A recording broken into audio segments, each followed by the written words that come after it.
معصوم ابو استرما داغي والد صاحب نیم پاگل شوی دی داغه د والد صاحب د سترګو بینایي تقریبا 70% کړي دا د سبا داغه خویندې او داغه میندې دلته به د هغې پورې موږ ناست یو چې موږ سکیورټي ادارو موږ مطمئن کړي نه یو نه به ځو دې ځای نه انشاءالله جذباتو کې یو څو خبرې موږ نیمه ګنټه کې اوسو بیا لاړ شو واپس هېڅ هم موږ ته نه میلاوېږي دلته به ناست یو په نهره به ناست یو خو د ریحانزیب شهیده قاتلان موږ ته په کار دي او که هغه موږ ته نه میلاوېږي موږ هم دلته موږ هم ختم کړي موږ هم واپس کورونو ته نه ځو انشاءالله او چې کومو کسانو د ریحانزیب شهید په جنازه باندې اوچت لګېده او هغه خلک به دلته راځي او موږ ته به جواب راکوي چې د ریحانزیب شهید قاتلان څوک دي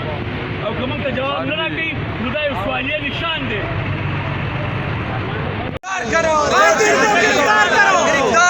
گرفتار کرو ہم نہیں مانتے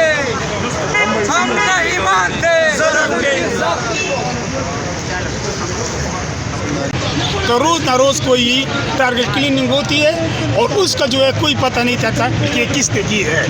FIR تو کٹ جاتی ہے لیکن نامعلوم مردوں کے خلاف کٹ جاتی ہے پھر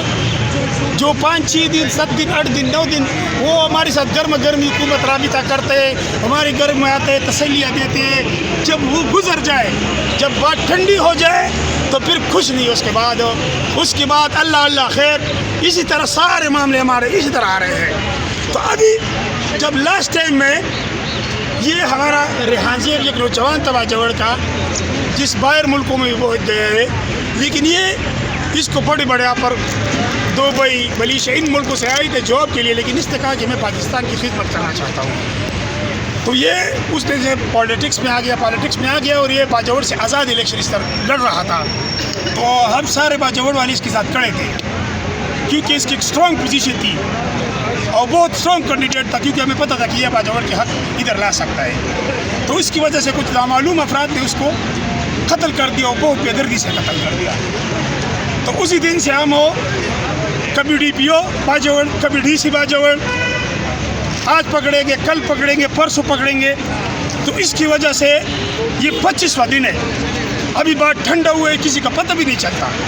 تو ہم حکومت سے اور ریاست سے یہ مطالبہ کرتے ہیں کہ ہمارا ریحانزیب کا جو قاتل ہے اس کو کفر کردار تک پہنچائے